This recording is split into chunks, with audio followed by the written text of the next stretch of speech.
welcome back. So, who did have the last emotional meltdown in your family? Come on, you can be honest. Was it you? Was it your partner? Or one of the kids, perhaps? A toddler? A teenager? Or somewhere in between? Well, I've brought along a special guest today, and it's Henry. Here we go. There's Henry. Reasonably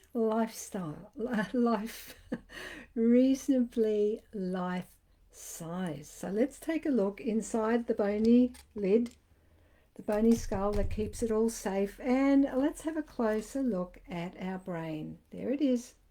Two hemispheres quite clearly separated. I'm always surprised at how small it actually is. I always think that to do such a big job, it's going to be much bigger than it is. But it would actually kind of fit inside a baseball cap. Two hemispheres clearly visible. The brain has a very, very important job. I know you'll say it's got many, but its main job is to keep you alive. Because if it doesn't keep you alive, everything else is pointless. It needs to reproduce, it needs to keep the human species going, and it takes its job very, very seriously. So Dr. Dan Seigel talks about the upstairs brain and the downstairs brain. It's a little brain model, and I think it's a very good one, and I like to use it when I'm talking about parenting. So the upstairs brain is all of these crinkly bits that we can see. It's the logical, rational part of the brain, and it's, pardon me, hard to get apart just at the minute. Oopsie, there we go. Here we go. Here we go. Here's a cross section. You can see that the upstairs brain is quite extensive. Whoops, and I'm holding it a little the wrong way. The downstairs brain is the brain stem, the cerebellum, and parts of the limbic system, and particularly this little fella here, which is the amygdala. It's only about the size of an almond, but it has a lot of say in our brain, and particularly in our downstairs brain. It's like the brain's safety officer. When it says panic, we panic. We don't ask questions, we just panic. Let me give you a little example. You're walking along a bush track on a hot summer's day. Now, if you live in Australia like I do, the chances of stepping on a snake are fairly high.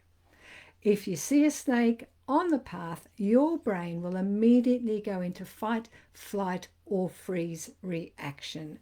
All started by the amygdala, which says, warning, warning, danger, we could die here. So the reactions are either to fight it, which I tend not to do if it's a snake. I might give a redback spider a whack with a thong, but I'm not going to fight a snake. I'm going to run away. Or maybe I'm too terrified and I just glue to the spot, which is where the freeze part of our fight, flight, and freeze responses come from.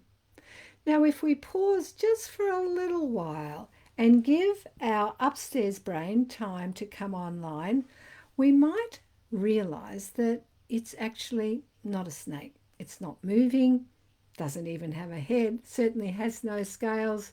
In fact, if I look carefully without panicking, I can see very clearly that it's a stick. Now, what does all this have to do with an emotional meltdown? Well, an emotional meltdown starts in our downstairs brain. It's non-conscious. There's nothing logical about it. We're not thinking about it. It's just a reaction. Little kids are great at it because they don't have the words to describe how they're feeling, what they want, or what they need for you to do. So it comes on very quickly. It can be very strong, as you know, but it's not limited just to children. And I'm going to talk more about the ABCs of temper tantrums next time. I hope you can join me then. Bye for now.